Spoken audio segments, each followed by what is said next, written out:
The Moonslave by Barry Payne, published in 1901.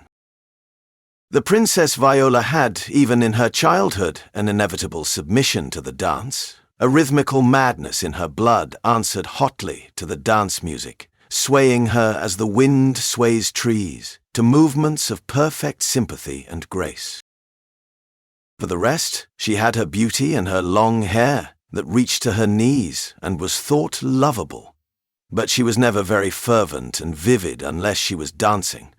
At other times, there almost seemed to be a touch of lethargy upon her.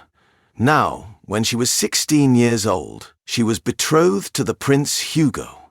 With others, the betrothal was merely a question of state. With her, it was merely a question of obedience to the wishes of authority. It had been arranged. Hugo was comme ci, comme ça. No god in her eyes, it did not matter. But with Hugo it was quite different. He loved her. The betrothal was celebrated by a banquet, and afterwards by a dance in the great hall of the palace. From this dance, the princess soon made her escape, quite discontented, and went to the furthest part of the palace gardens, where she could no longer hear the music calling her. "They are all right," she said to herself as she thought of the men she had left. "But they cannot dance. Mechanically they are all right. They have learned it and don't make childish mistakes.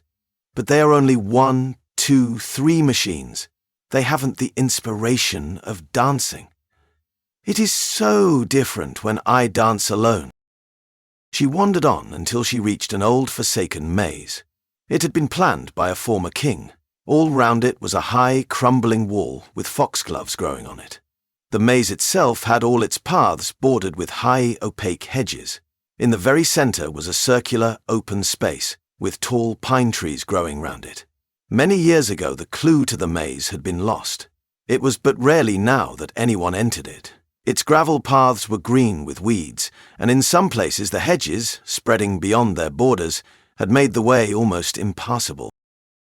For a moment or two Viola stood peering in at the gate, a narrow gate with curiously twisted bars of wrought iron surmounted by a heraldic device. Then the whim seized her to enter the maze and try to find the space in the centre. She opened the gate and went in. For a moment or two Viola stood peering in at the gate, a narrow gate with curiously twisted bars of wrought iron surmounted by a heraldic device. Then the whim seized her to enter the maze and try to find the space in the centre. She opened the gate and went in. Outside, everything was uncannily visible in the light of the full moon, but here in the dark, shaded alleys, the night was conscious of itself. She soon forgot her purpose, and wandered about quite aimlessly, sometimes forcing her way where the brambles had flung a laced barrier across her path, and a dragging mass of convolvulus struck wet and cool upon her cheek. As chance would have it, she suddenly found herself standing under the tall pines and looking at the open space that formed the goal of the maze. She was pleased that she had got there. Here the ground was carpeted with sand, fine and, as it seemed, beaten hard. From the summer night sky immediately above, the moonlight, unobstructed here, streamed straight down upon the scene. Viola began to think about dancing.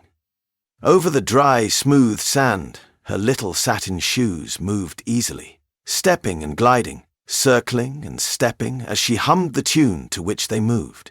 In the centre of the space she paused, looked at the wall of dark trees all round, at the shining stretches of silvery sand, and at the moon above. "My beautiful, moonlit, lonely old dancing room, why did I never find you before?" she cried. "But," she added, "you need music, there must be music here."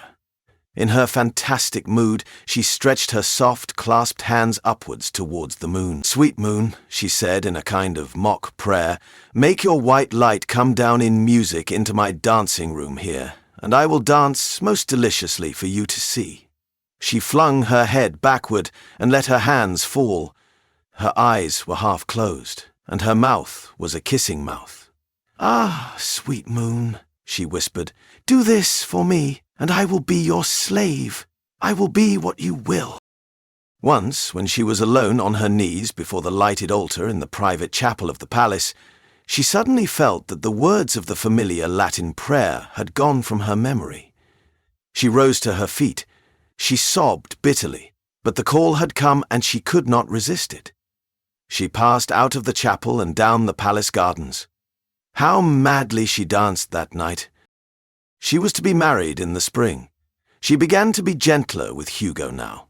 She had a blind hope that when they were married she might be able to tell him about it, and he might be able to protect her, for she had always known him to be fearless. She could not love him, but she tried to be good to him. One day he mentioned to her that he had tried to find his way to the center of the maze and had failed. She smiled faintly. If only she could fail. But she never did. On the night before the wedding, day she had gone to bed and slept peacefully, thinking, with her last waking moments, of Hugo. Overhead, the full moon came up the sky. Quite suddenly, Viola was wakened with the impulse to fly to the dancing room. It seemed to bid her hasten with breathless speed. She flung a cloak around her, slipped her naked feet into her dancing shoes, and hurried forth. No one saw her or heard her. On the marble staircase of the palace, on down the terraces of the garden, she ran as fast as she could. A thorn plant caught in her cloak, but she sped on, tearing it free.